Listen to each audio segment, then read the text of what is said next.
Jackie or Lisa? Go ahead. You can go ahead. Okay, we'll go ahead and We have call. half the team, so. Yeah, we'll get started with about half of us here. We'll call the meeting to order at 6:02 PM. At what point do I gavel? You can, or you don't, you can if you want to. I'll give it a good gavel. There we go. We'll go ahead and get started with the Pledge of Allegiance. Like usually right there. It's back there. Okay.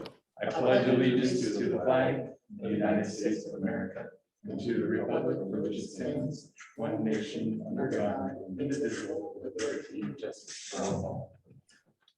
All right, we'll do a quick roll call. Thank you. Chair Lawson, Present. Vice Chair Barron, Present virtually. thank you. Lisa Butler. We'll keep an eye out for her, and Jacqueline Hunt. We'll keep an eye out for her, and your ex officio this evening is Counselor Cameron Martinez. Here. Thank you. Thank you for being here, Councilor Martinez. I don't believe we had any public comment submitted ahead of time, but I don't think we have anyone on the call that we don't recognize either. So we can probably move on over to approval of last month's minutes. We're attached to the agenda here.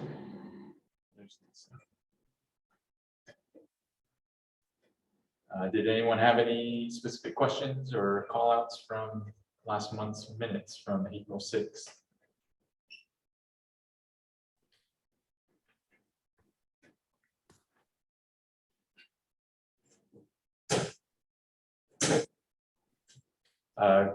Chris or Lisa, would you do the pleasure of motioning to approve?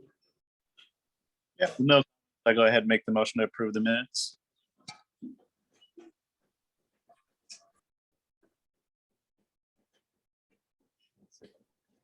You'll second? I'll second. Okay, we'll take that. All right. And then just really quick introduction. Mary's here with us this evening. I'm sure she and Bill can do a little bit more formal introduction, but we had a brief intro last week and Chris. A quick overview of what we'll be discussing this evening. So without further ado, Bill, if you don't mind giving us a quick intro of Mary.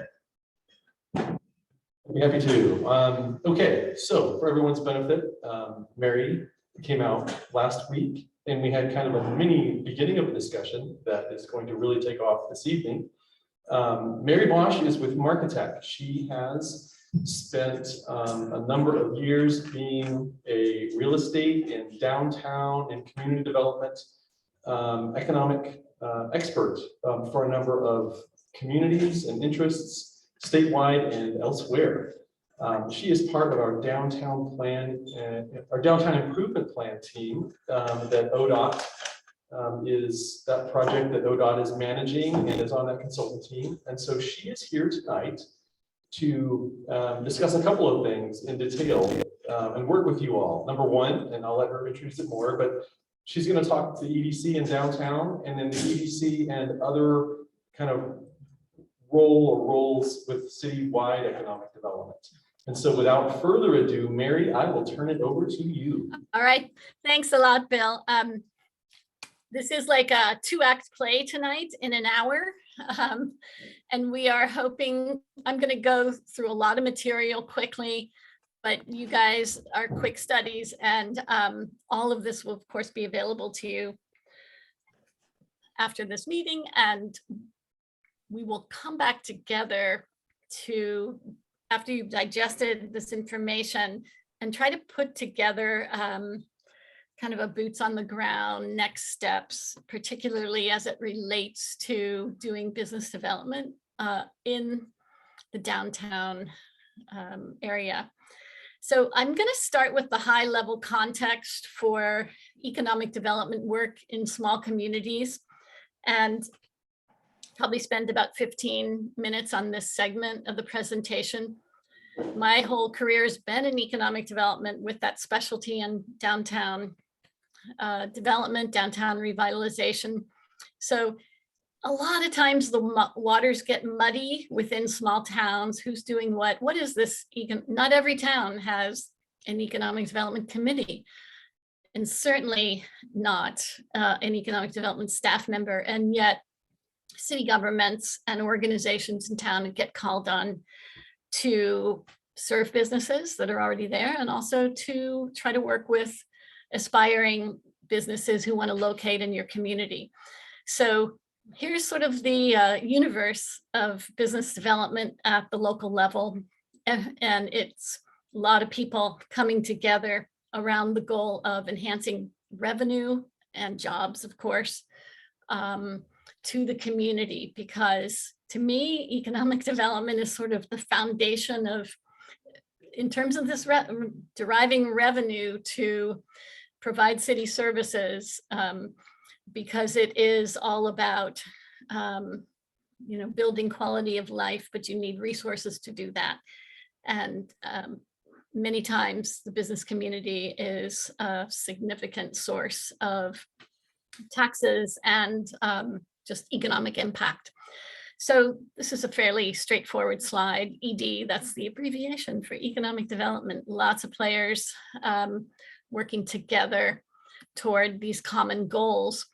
And even though it seems really obvious to me, it's not obvious to everyone, the difference between, well, what does a city do and what does a chamber do? And I'm not going to go through this bullet by bullet, but chambers are most definitely organized around advocating for the businesses in the community, and also providing a service related to strengthening marketing and networking the businesses to be stronger together. Many times, chambers of commerce will be active in tourism, which is one facet of economic development. And we're going to talk a little bit more about what local governments do. Many of these functions that you see here are certainly in Oregon. We are mandated to create economic development goals and strategies through our land use process. It's goal 9 in your comprehensive planning effort. And it's because it's wonderfully unique and among what goes on with other states and in other planning processes. And I think an enormous benefit to local communities to connect their economic development visions and goals with everything else they're trying to accomplish in the community. As I said, not everybody has an EDC. Some towns are, someone was just asking me about Sisters the other day. Well, what is their EDC doing? And I thought, well, I'm not even sure Sisters has an EDC because they're uniquely situated with a strong regional organization, which Washington County and the communities in Washington County you're not set up that way, but in Central Oregon, there is the economic development, what's the C? I think it's just economic development organization, and all the small towns come together in the 3-county region, and they have staff that are funded through that organization. So not everybody has an EDC. Sometimes there's a staff operating at a regional level or a local level, but definitely the role of local government is to be sure that businesses are well served and not encumbered by processes through city government, that their cities may have a person designated to be the ombudsman to ensure that if a business is coming, that everybody that needs to help that business set up successfully, which could be anyone from public works to utilities to the building department, and of course planning, will help that business move forward quickly to have a successful location. To me, that location within the community. Planning commissions, and so EDCs are not mandated. That is a choice. Planning commissions, on the other hand, do have a statutory grounding through our state land use laws again, and most definitely advise council and the community on land use decisions. And many times those decisions could be related to economic vitality, to businesses coming in or expanding. And also, of course, they look at the whole community. And I do have a slide in here that it's a little further down that kind of shows how all these pieces fit together around supporting a strong and improved quality of life, no matter what the community's nature is or history. These are typical services that an economic development staff member or an ADC even can get engaged with. This is the language, what you see on this slide, this is the language of economic developers. First of all, helping businesses that are already in town. They've already invested. Most job growth comes from existing business, that's been proven repeatedly. And so helping them stay in the community and expand is pretty important. Some of the others are fairly obvious. Without good locations, quality properties, quality sites to locate or expand, you're in a tough spot. So property readiness, helping entrepreneurs, access opportunities, work together, receive services, marketing, customer service. I mean, these are the headlines, and lots of different approaches can occur as you build your strategies around these basic services. So here's the slide that kind of summarizes everyone's, the interest of local government, the interest of the council, the interest of all the staff working within the city is to build a strong, sustainable, and vital community. And so that is not just one thing, it's all these elements working cohesively, and economic development is one of those. So there is often, you will hear the phrase community economic development, CED, and this slide kind of depicts how community development and economic development are linked together around this common goal of having a successful community. So what makes an economic base? It's different in every place, right? According to what assets you already have, where you're located, what your business base is, and a variety of other things. So I'm just going to again point out economic developers often talk about trying to grow the traded sector economy, and those are companies that are exporting goods and services. And conversely, they are importing income and revenue to the community. So this may seem like jargon, and it's fine. We don't need to go into all these details, but that is often the coveted growth arena for folks that are involved in economic development. We want companies that are, going to help bring income either through jobs or through what's produced into the community, so we can do all the other things we're trying to do to build a successful town. North Plains has a pretty diverse economy for being such a small town. Sure, people say, well, most everybody leaves town here every day that works here. Well, you also have many hundreds of people that come into town for your manufacturing sector, for construction, for agriculture, and increasingly for commercial. So that's just a good summary. There are many players at the local, regional, state, and national levels working on economic development. Every single organization that you see on this slide is actually potentially in service to North Plains as a partner, as a resource, as a sounding board for the work that you're doing. And that's a good thing. We have a really strong and healthy system of economic development partners and alliances in Oregon. And you will increasingly capitalize on these partners as you grow your work in this arena. Recently had the chance to do a presentation for Clackamas County on just the state of economic development around the county. I'm sharing this slide just as a sample of the diversity in this one county, Clackamas, which is got a strong, large, small town ag base and a few larger cities. You know, most of these towns have an economic development department, and many actually are big enough to have a staff member, but not all of them have advisory committees. And yet you can see the commonality across the functions and the services that they provide. Not very inconsistent is how towns handle tourism.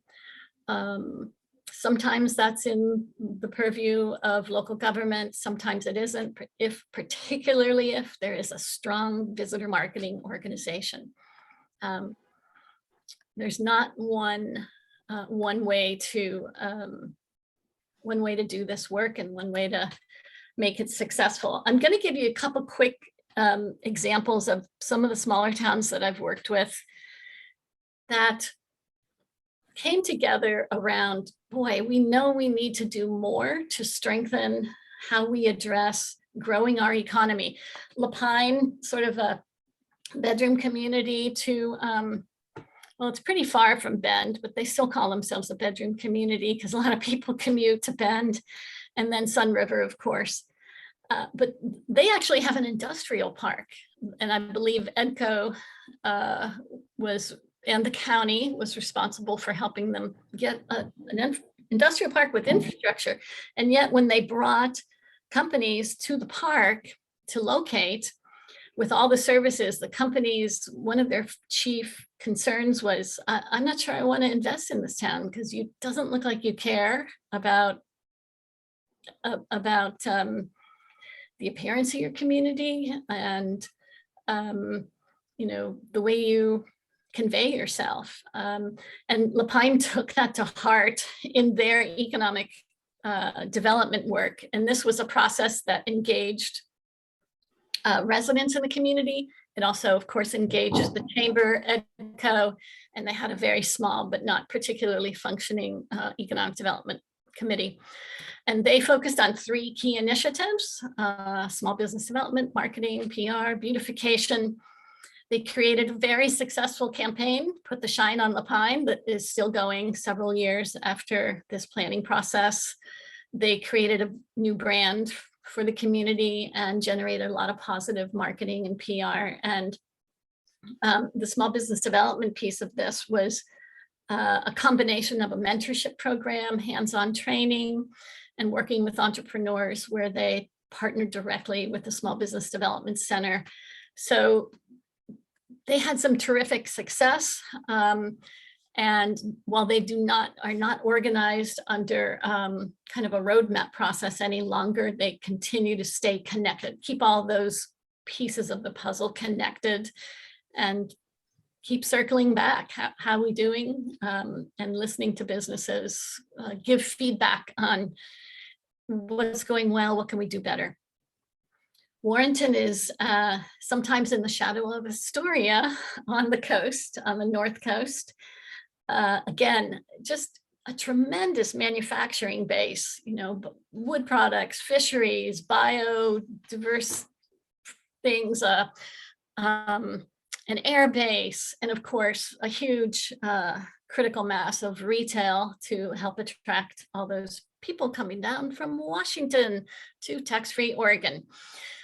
Again, they were looking to try to build a stronger small business base and build community at the same time. In short order in this process, they created a new nonprofit called Spruce Up Warrenton because they were also very concerned about their appearance. This Spruce Up organization became their Main Street organization and actually work under the auspices of Oregon Main Street, while being, of course, an independent nonprofit. they put a lot of emphasis on cleaning up properties in their old town, downtown, big emphasis. And there was a hand in glove partnership on addressing the dozens of derelict properties in this community. They made significant headway. They won awards. They are going gangbusters. And they got a very large multi-year grant from the Reeser Foundation, which was very impressive because the foundation was impressed with everything they had done. So some of these projects are very simple. Physical improvements, yes, volunteers are engaged. Here's a, can't remember what that building is on the lower right. It's a historic building right in the center of town. And then they worked hard to build their own capacity as volunteers to say, gosh, there's so much we can do. Let's get trained up in grant writing. Let's go get more money for all the things on our list. Very positive, collaborative, go-getter spirit, driven by a sense of everyone wants more community pride. Estacade is a great, interesting example of a small town, Clackamas County on the Clackamas River, surrounded by forest fires just less than 2 years ago. I have an economic development staff member. And under that staff member is the Main Street program, is working with a small private industrial park that they have, and a vast number of other things. I did interview Matt Lorenzen, who was their manager for several years. He moved on about 6 months ago to Wilsonville in that same role. And I won't go into all of his advice, but he had some real just kind of nuts and bolts as you get going in this arena. Some things to keep in mind, some do's and don'ts, and really just valuable insights. One that is always hard to say, but is so true, is number one under the don't column. It's don't expect vast change quickly. Economic development is a long-term process, but short-term visible results can be achieved. I think, both Warrenton and Lapine are great examples of that. Gosh, I love this little town, Yamhill. It's really a spot in the road. I'm sure you've all been through it because it's on the way to Newburgh and Carlton and wine country. They have a city recorder. They do not have a city manager. So very limited staff and increasingly reliant on a strong volunteer organization that was formed about 2.5, 3 years ago, Yamhill Downtown Association. They do everything from events to communication to cleanup projects, and have also worked on turning some downtown properties around, worked with the county, because they need more, because they have some vacant, well underutilized space in the heart of downtown, and they know there's the potential to grow the business space if only there were better locations for businesses to locate.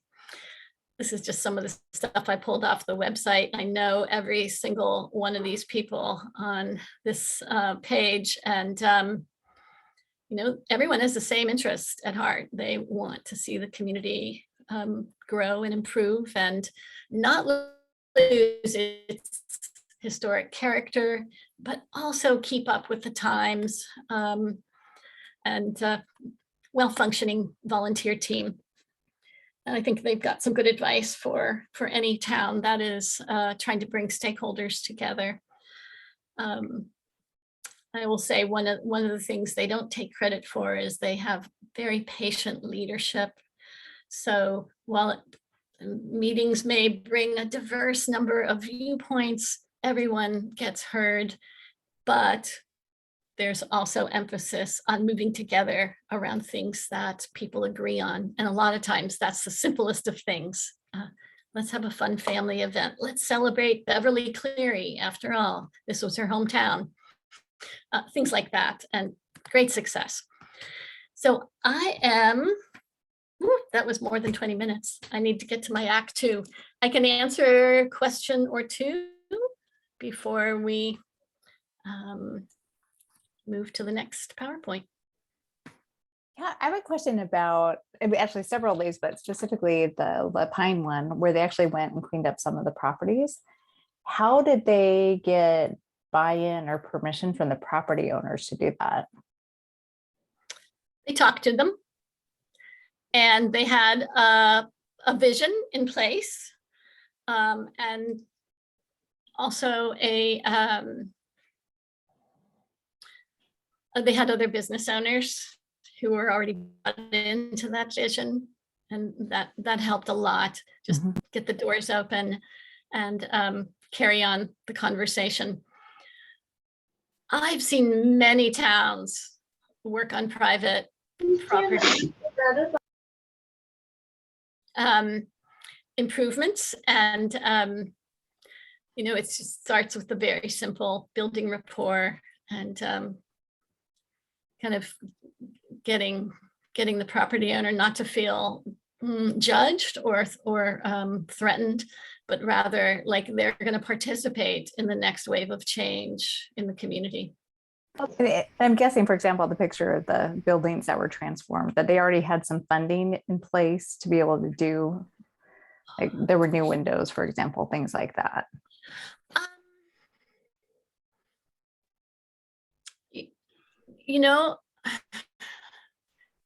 I'm going through my mind going, now that could have been urban renewal. It was in the urban renewal district. I don't know the answer off the top of my head, but I don't know. Okay, thanks. I had a question for you. In a few of the slides, I saw quite a bit about grant writing, hiring grant writers, applying for grants. I mean, everything that we want to do takes money. What resources are out there for us as an economic development group that, kind of point us in the right directions of where we can start looking for these grants, some action items so we can fill up our coffers, so to speak, and put some money to the projects? Absolutely. Lapine, Warrenton, and Yamhill all went through a extremely low cost grant writing program put on by Rural Development Initiatives. It's been so easy to do over the last couple of years online. And I am more than happy to find out when the next training opportunities are for North Plains to participate. You don't have to have staff, you don't have to have a track record. It's hands-on. You do have to have a project in mind because you're going to work through a grant application and you're going to see the path to connecting to funders, which is exactly what you want when you're starting off with getting into that business. Awesome. Thank you.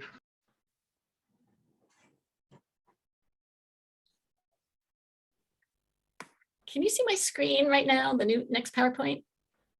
Beginning of the Oregon Main Street Network PowerPoint presentation? Oh, yes. Here we go. Thank you. Sure.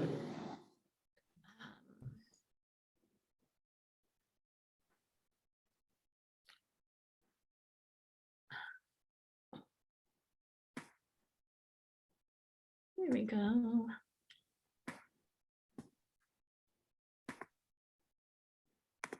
All right. We're going to switch gears to talk about downtown. And so that you all know, I have a role in the downtown planning process to help map out what business development could look like. Not in the long term, in the short term. And that's my recommendation to the group, that we not look out 5 years. There's plenty to do in the next year while you're waiting for the big projects to come. So this presentation, again, is somewhat foundational. And it will end with some specific ideas for the role of the EDC and perhaps others that you want to bring to the table. And then we'll talk about getting together one more time to actually create that action plan. Gosh, this was our agenda from last week, but you can see quickly where I'm going. If anybody needs an update on the downtown improvement plan, let us know. Bill, anything you want to share? We're putting it together and we'll be broadcasting the results of the I hope last survey. The community- Everybody knows you're getting a rare, yay.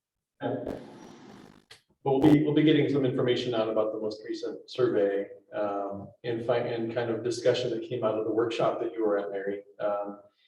But other than that, nothing big on the downtown plan front. Okay. Great. Let's dive in. Here's your mission. In case you haven't looked at it lately, EDC, I know you do. I think it's a great mission. I think it speaks to your values and things you can influence. And your roadmap, I'm just sharing two of the pillars of the 4 pillars, right, of the roadmap, relate very much to some of the work that can begin now to get downtown North Plains moving forward.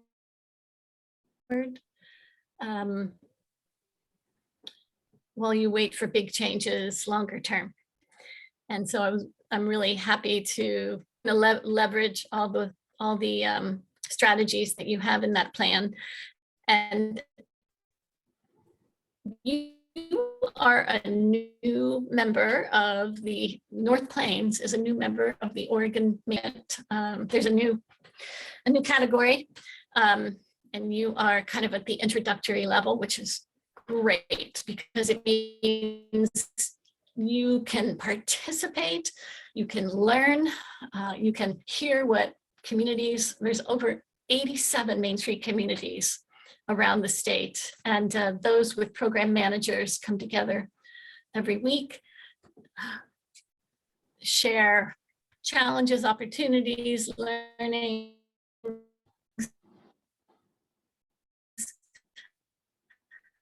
updates. It's pretty darn cool.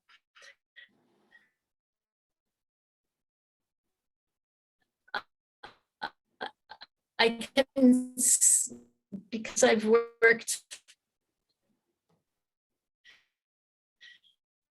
we have not always, but under Sherry Stewart's leadership. Here's what this concept is. It's actually an approach to community economic revitalization in downtown. It's been around for over 40 years. It's changed a little bit, not a lot, but it has a huge record of success. And it actually was formed out of the National Trust for Historic Preservation, although it is more an economic development program than a preservation program. Right now, our Oregon Main Street, it's been in different places in state government. It was in Business Oregon for a while. It is now in Parks and Rec. That's just the state agency where preservation is. So that's our umbrella organization. Although National Main Street has conferences and trainings and other resources, mostly local communities connect to our state program. So that's how that works. Main Street is largely a technical assistance and resource program, but has some grant opportunities. You see one at the bottom of this list, the Oregon Main Street Revitalization Grant. About 5 years ago, the legislature, through the lobbying of many communities around the state, granted a couple $1 million fund to help address quality properties in downtowns that needed help moving, becoming stable again. And so that's a very competitive grant, but it is an example of a grant that Main Streets can compete with. But largely our program is one of support, technical assistance, providing help wherever a community begins and enters the stream of Main Street and helping you get to the next place. And golly, I couldn't resist pulling up these slides of the way things were in downtown North Plains. And I love the promise of paradise. Let's see, optimists of 1910 promised paradise in North Plains. We need to tell that story. There are 4 points, 4 legs on the table of the Main Street organization. I always economic vitality first, because that's design, focus on physical design. It could be streetscape, things like parking, promotion. Those are events and marketing, and just in general, PR and bringing people downtown and supporting businesses downtown, and then organization. Some groups like Yamhill Downtown and Spruce Up Warrenton form their own 501c3s and do fundraising and do volunteer training, and other groups just function in a different way with a smaller organizing committee, just trying to continue. But one thing that I'll say that is unique about this model is it is grassroots. It's not the bullet number 2, grassroots and community driven. It does, and it doesn't mean, it means that it takes into account everything that's happening at the city and in other organizations working on similar causes, but it definitely works to engage with the community to get things done. And that is absolutely a unique and wonderful distinction of this program. So within the economic vitality arena, well, of course, it's about strength. We're going through some of this process in the downtown improvement plan. You can see why, when we say economic development doesn't produce quick results. It's because there are a lot of pieces, and you're really trying to increase investment in downtown, and you have to prove yourself first, I think, and that's why you kind of do your homework, market analysis, get your partners, determine if you have incentives, etc. I've covered some of this already, but here's the design element. This is very much also part of our downtown improvement plan. Promotion. It seems that North Plains is at the very beginning of this work. It is definitely under pillar number 2 of the EDC. There's so much you can do in promotion, and that is usually the fun part of Main Street and downtown work, and then organization, as I've mentioned. Our state program is very good at tracking how it's doing. These figures come from the top 2 tiers of Main Street. That it doesn't mean it's not a status thing. It just means they usually they have staff who can track and gather this information. And it's produced annually. And this is obviously a cumulative picture. Very important to measure your progress. And that is true for all economic development. In my book, I'm just going to throw up a couple slides. This program works beautifully in bigger communities. McMinnville is our kind of regional parallel to Klamath Falls. It absolutely evolved from like over 20 events that it had in downtown every year, and gradually got the attention of property owners and people that one building by one building began to do some pretty significant improvements.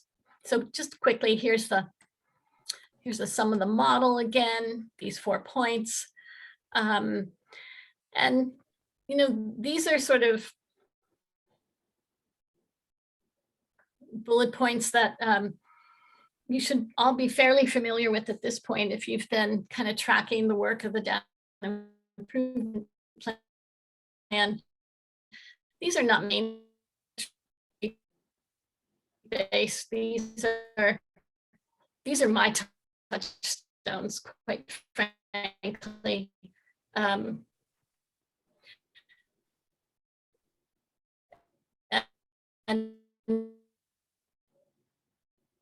we have to make it interesting and fun, and then comes more etc. So it's sort of always to a stream. Sometimes it feels like I'm in a water park and you can enter at any point, but you're always going to come back to the same things because this work is never done. It's never done. No, there's no commercial or downtown district that is finished. It may feel evolved, but we're always going to come back and reflect on these important values around a vital business district. And then, of course, the same is true for business mix. There's not a simple formula, although the last bullet here is my formula that you need to have. If you can cover the 4 food groups and get of any day in a person's life, you're going to have pretty good success in building a business mix around that. So searching for entrepreneurs, and you've got some good ones in downtown. Certainly Brittany is an incredible entrepreneur who, here's my hockey quote of the day, since it's Stanley Cup playoffs. Wayne Gretzky said, what's the key to his success? I skate to where the puck is headed, not where it is. And that is exactly what entrepreneurs do. That is exactly what this entrepreneur is doing in your community. And that needs to be promoted and encouraged. Retail is changing dramatically. I probably can say that every year of my professional life, but it's significantly changing through COVID. And as e-commerce has eaten away at some of our basic retail sales in downtown. So now there is much more emphasis on providing experiences, fun experiences, interactive, engaging experiences. That includes food always, and fun, different reasons for people to come downtown and have fun with families, with neighbors, etc. In particular, Oregon has always had this theme as part of its retail. When you look at national retail trends, we've always been skinny on national chains because we have such an ethic in our state around building authentic, locally owned businesses. And it's really working in our favor now because this is very much the mantra of what consumers are looking for, something different that they can't find anywhere else. And then lastly, of course, all of this comes together around people just in general wanting connections. And there are successes in the smallest of towns and largest cities around co-working spaces, cooperative spaces, creative maker spaces. When we met last week, I think I mentioned, I did use Hillsborough as an example. And I started adding up how many kind of cooperative ventures they have in their downtown. It's like 5.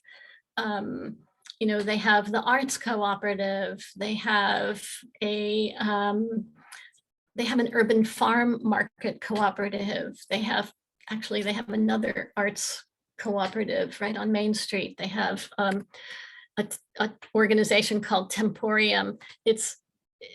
It's hard for individual startups sometimes to take over a large space, and that's not necessarily what is what the market is looking for.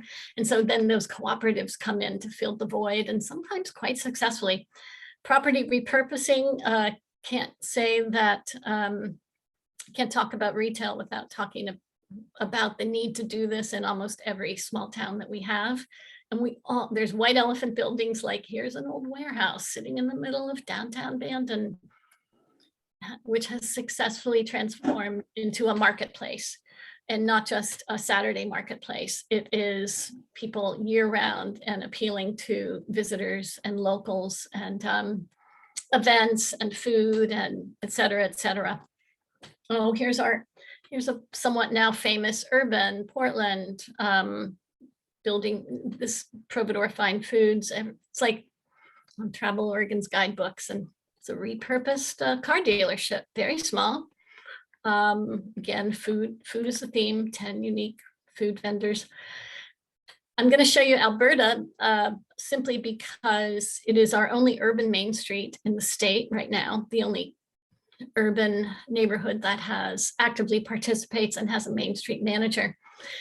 And it's been a few years already where even before COVID, they were saying, we're losing retail, restaurants are moving in, and they were beginning to say, we need to work harder to get retail, to diversify our business mix, to serve our neighborhood, because 40 restaurants as our dominant anchor is a little bit over the top.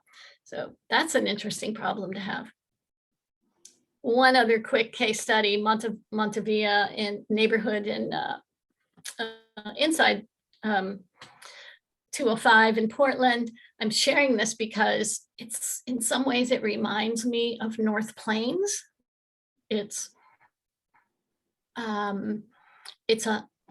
just an incredible mix of retail alongside some manufacturing and light industrial and services, just so you can see where it is. It's kind of south of the airport. I recommend visiting it as not a totally gentrified at all neighborhood, but one that is working well with an interesting combination of old commercial buildings, industrial, retail space, and restaurants all side by side. And oh gosh, the dreadful one-way street that that's another story, but is usually not desirable, but it somehow is working in this neighborhood. So their business mix, tons of independents, restaurants, bar, health, wellness, etc. Commercial business, lumberyard, young families who are getting priced out of other neighborhoods are coming to Montevilla, and lots of children's stores, consignment, etc. It's just a really interesting mix. So we all carry around visions. I'm sure you do. What is your vision for the kinds of businesses you want to see in North Plains? So we're going to continue that conversation as we move into maybe a few potential targets for downtown, but I also want to just suggest getting out and visiting some places maybe you haven't been, to see how they function. I'm going fast. I hope I'm not losing anybody. I'm going to just do quick slides of some of the market information that we put together last summer as part of the downtown improvement plan, and that we can use in the business development marketing process going forward. Here's just a picture of our study area. You guys are. I'm sorry, Ray. It looks like Chris has a quick question. Oh, sure. Go ahead, Chris. Yeah, I was gonna say, so Montevilla is actually my old neighborhood, so it's funny that you bring that up. But one of the things that I know about that neighborhood that wasn't highlighted in the slides, there's a pretty large community center right by there with a large community pool, and there's also a private college a few blocks away from that neighborhood as well. How many of these areas have kind of like what I consider those large staples where they're bringing people there for other reasons around them. I mean, Alberta is another one. I think of like Forest Grove, like their main street does really well because they have Pacific University 2 blocks away. So I just want us to like think about Yeah. it from a realistic perspective of what It is really around varies. these cities. Great, it's a great question. And there, in my mind, there is not one answer to that question in Montevilla. I think there's almost, I think it's very limited, the connection to that college. The community center it's a neighborhood amenity. Unless you're talking about the art school, which is a little different. That more than anything is drawing people into that neighborhood, or it used to when it had active programming from out of the neighborhood, right? But a lot of the stuff in Montevilla is just neighborhood serving with the occasional unique anchor business, restaurant, bar. It doesn't exist anywhere else, kind of thing. I don't know. It's a good question. I don't think neighborhood business success or downtown business success is dependent on that feature. Yeah, it's as we think about like as we move forward, if there is like, one silver bullet out there, if we notice a trend with all these areas that have success, is they have something like a big community center. Maybe, I mean, part of the economic development of our group is working with the city and grants and other groups to maybe put a community center down that can attract people, because you need that driving force to bring them to that area. Any other comments on that? Andy had a comment that I'll be doing a research trip to Montevilla, and as Lori can attest, I just told her I visit there frequently. There is a historic movie theater. Yes, in there is. Montevilla, and they do first run, art house flicks or, non-big Hollywood movies. And right nearby happens to be a tap house, and right nearby happens to be a really nice cafe with really good pie. So it's kind of a nice cluster with that.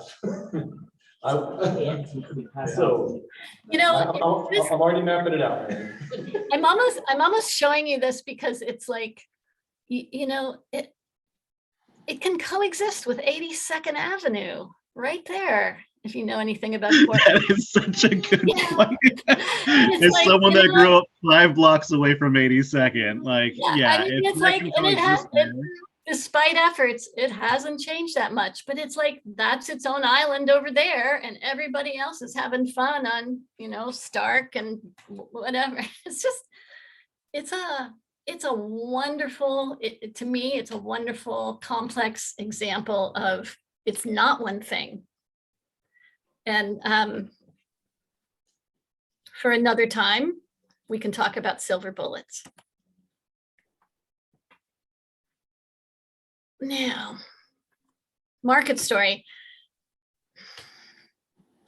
And we're going to introduce this topic very quickly, and it's a homework assignment. What is downtown North Plains market story? How are you going to convey to someone that doesn't know downtown North Plains that there are some tremendous opportunities there? These are elements of your vision that were listed as themes as part of our downtown improvement process. Typically in downtowns, I'm helping groups focus on retail, and retail includes restaurants and other things. So I'm looking at it through the lens of a business prospect or entrepreneur. And just like industrial development, there are many things that this is like the checklist. If you have a quality business looking for a location in North Plains, they're going to think about all these things. Boy, you've got some great demographic change going on. You have some great selling points, of course, your residential growth. What happened here? Why? I thought I had numbers. Well, anyway, you've got income super high incomes, well above median for the state. And, you know, you look like a very robust, although small, market. And this is going to have a huge impact, not all at once, but that's why we need to incrementally start now in preparing for the change, because these folks will stay local if you give them something to stay for. They will. We did look at the visitor market. It's great, the things that you have. It is not year round.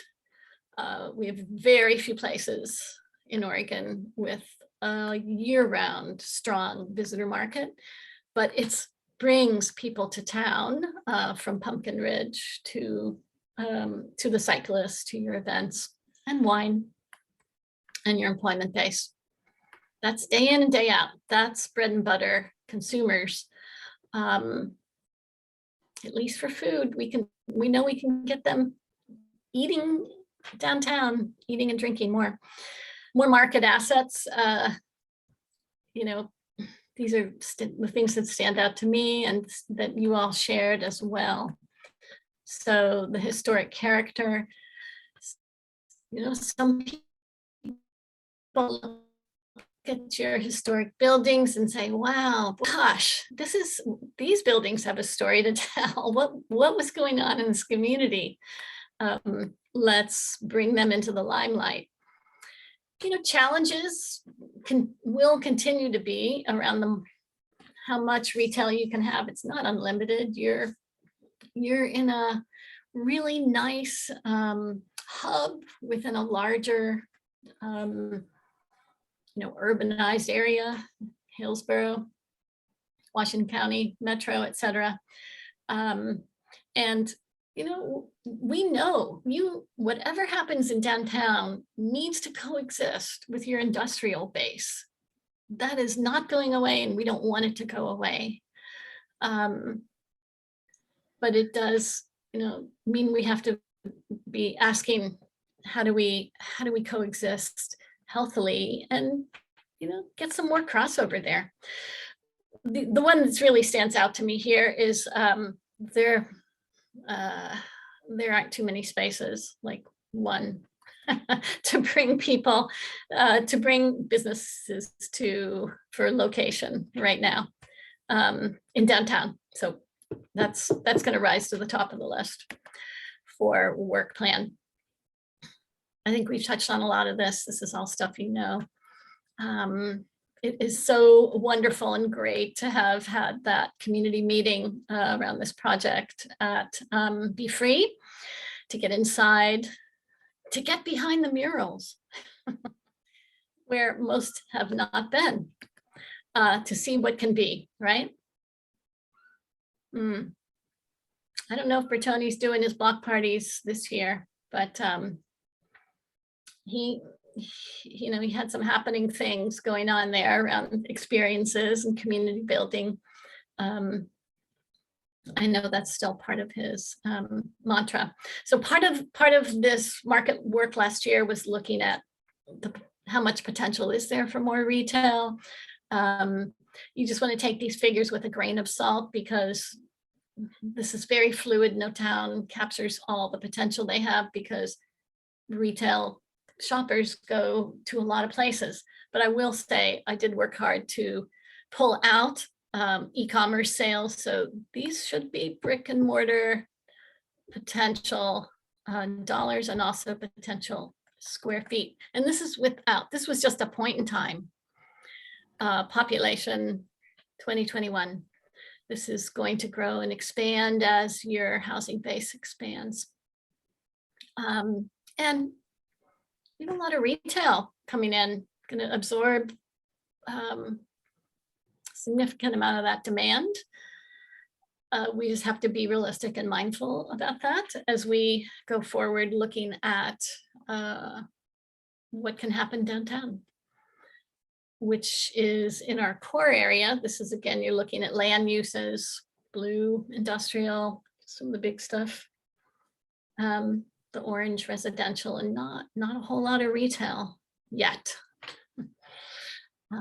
So this is current conditions, right? But some really cool, authentic buildings with the chance to be more. So as going into kind of a boots on the ground strategy, this is just a slide to help reflect on strategies. You know, they can, I generally urge communities to start from where you are, because it's a lot harder trying to pull something out of the air and say, you know, well, we can be a bike manufacturing center, or maybe, I don't know, maybe you can, but let's start with who's already in a related business now, or who those stakeholders are that have that interest, who's working on kind of either buildings or opportunities that we can leverage and expand. Just an approach. But here's bottom line, our process, business development. The goal is to identify the business and property opportunities and promote those to the right target market, to bring people together to capitalize on what North Plains has to offer downtown. This is a list of 10 very common activities for an economic vitality committee in a downtown. And also many of these activities, I think, are embedded in some of the strategies under your EDC's pillars. And I think when we get together again, I'll probably come in with my top recommendations for you. It will include some of the things you see on this list. And I definitely urge you to bring your own recommendations. But I think last week we talked about maybe there's too many ideas out there and they can feel overwhelming. So we're gonna narrow this down and maybe pick 3 things to get going on out of the gate so that it doesn't feel overwhelming. But that also, I hope, through tonight's presentation, you begin to see how all these pieces connect and why just sort of what that economic development process is in trying to strengthen your downtown business space. You've got some great info already in hand. Here's one of the slides from one of the questions from the business survey you did already. We got more information, certainly from everyone through the community surveys. Maybe we're ready to package some of these opportunities. These are just some samples. Maybe we're ready to begin fleshing out a campaign around more small manufacturing, like Be Free in the downtown, possibly. Just throwing out ideas here. I worked with Hillsborough on a lot of business development campaigns. This was one of them. They always began with promoting the existing entrepreneurs in their downtown. And these are some pretty simple marketing pieces, testimonials from the businesses that are there. I think this is part of the market story, that I'm urging you to start thinking about.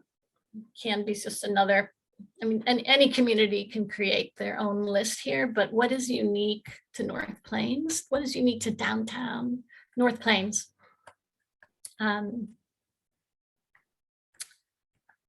So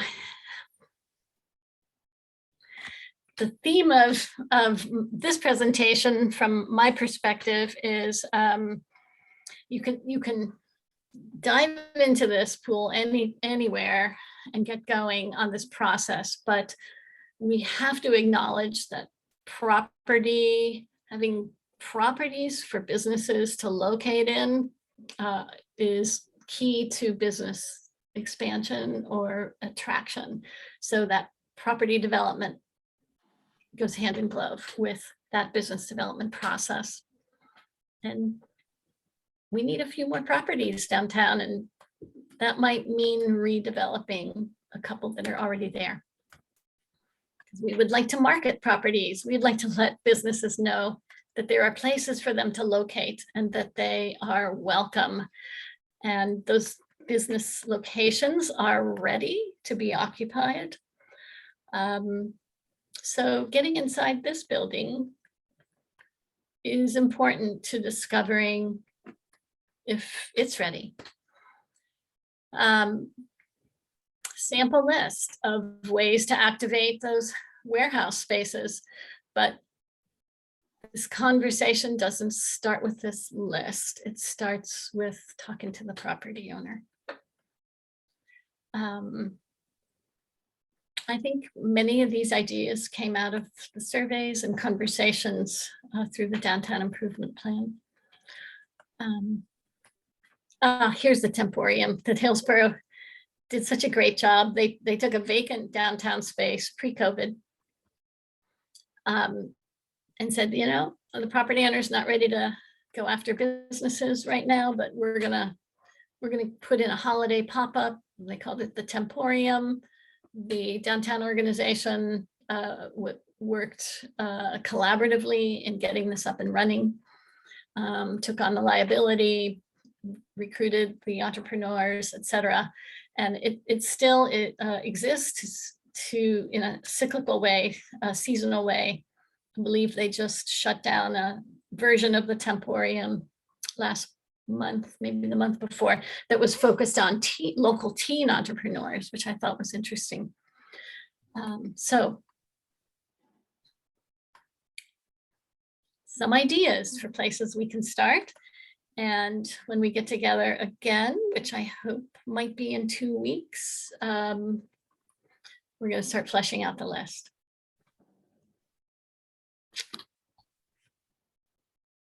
Sorry for keeping you over, everybody. I'm still happy to take questions. No, thank you, Mary. That's great. Anybody with questions?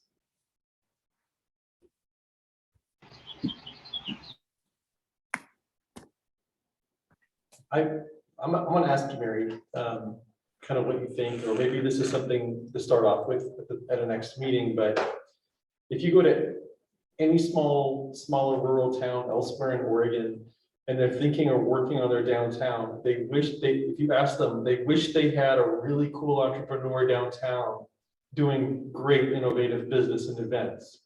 If you ask them, they wish they were in a town that had high-income households and great demographics. If you ask them, they wish they had funky properties that could be redeveloped. If you ask them, they would say, we'd love to also have some historic buildings downtown. We have all of those things, but we're missing something that's not catalyzing, or like what's the missing ingredient, would you say, given everything that we do have? We have a lot of things a lot of other places wish they had. Yeah, you're absolutely right, Bill. Absolutely. You're missing the organizational piece, in my view.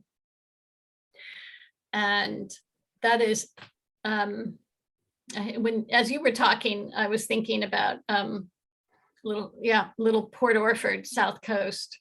I don't know if you guys have been there, but not too many buildings and a few little jewels, and it just sort of diminished. I mean, it peaked and diminished, and then they got a new like small but committed organizing team of people. Organizing is not the right word, but small group of people to say, hey, let's get focused again. And it was cross-cutting. So actually the city wasn't even at the table because they didn't have the capacity. And the chamber, not so much, because mostly senior citizens. It was just community members who had the energy, the interest, the passion to bring people together. And they, I mean, the right leadership, I cannot say how important that is. to, anybody can put a plan together, but actualizing that plan, you know, you've got to have a little bit of magnetism to the group and to projects that the community cares about, if you want to kind of grow that base.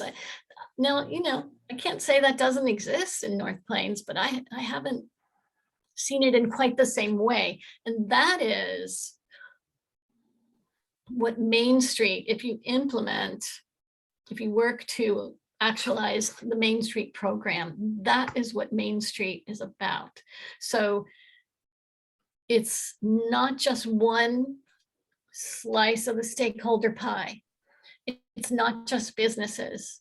So if you read the Main Street Bible manual, you know, when you put your program together, your organizing team, it's schools, it's businesses, it's garden clubs, it's volunteers, it's yes, city, yes, you know, whoever cares about making those improvements and wants to work together to see change. So that's just top of mind. And I think we need to keep talking about that. I really, that'd be a really great starting discussion for our next meeting. Thank you. Can we meet in 2 weeks? You're going to poll the group. Is that right, Bill? I'm going to pull the group. I think we might have somebody who can't make it, but I haven't heard from everybody. So we'll figure out a good Yeah. evening for that. And sometime that week would be great with me. Okay. And then later in July, my schedule gets really cramped up. And I might point out, I'd be remiss, Council Martinez commented in the chat, the challenge it can be to bring or attract people to come and open a business in North Plains. So Mhm. that should be and needs to be part of that conversation. Why that can be a challenge and how to change it, how to change that over time. Yeah, that's definitely part of our marketing effort. Any other questions from anybody?